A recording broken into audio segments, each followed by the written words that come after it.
We have a brand new segment we're debuting today, thought of and created by our own Vinny Caravella, bringing you the hot button issues found in our very own GameSpot forums. It's called Bump. Take it away, Vinny. Thanks, Rich. Everybody wants peace.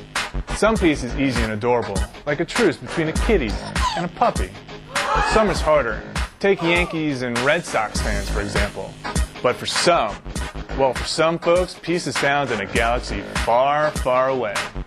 In case you missed it this week, the Off-Topic Forum hosted the ongoing debate, Star Trek vs. Star Wars Round 2, Most Annoying, which seeks to build common ground onto which all sci-fi nerds can stand. From the Star Wars galaxy, the nominees were the lovable metrosexual robot C-3PO and Jar Jar, obvious choice, Binks.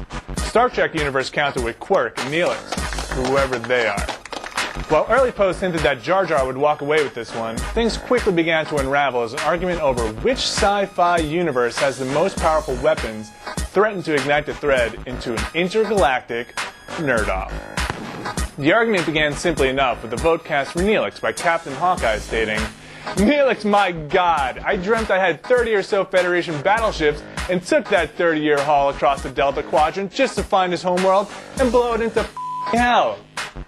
This, of course, erupted into a discussion over the best way to actually wipe out Neelix's homeworld, as posters hotly debated the firing power of starships versus star destroyers.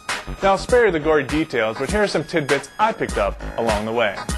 Star Wars lasers are not, I repeat, not the same as Star Trek phasers. Slave 1 could easily take out the Enterprise D without any real damage.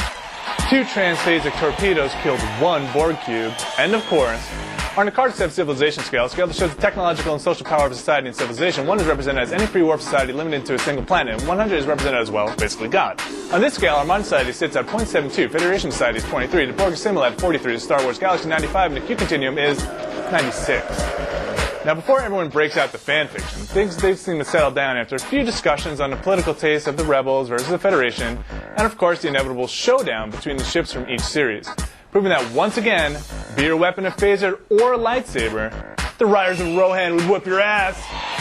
As far as the poll goes, though, the most annoying sci-fi character is, of course, George Lucas. For more on the power of a Death Star blast, roughly 20 billion trillion megatons, the return of Pee-wee's Playhouse on Adult Swim, or to find out what 2 things our users can't live without, the answers may shock you. Make sure to bump your way over to forums.gamespot.com. Back to you, Rich. Thank you very much, Vinny. That was Bump. Bump. Don't forget to bump. Bump. Oh, Sometimes man. we forget how important the discussions can get. There's a lot of great stuff going on in our forums, and Vinny and us will bring it to you on a consistent basis going forward. Yeah. Yeah.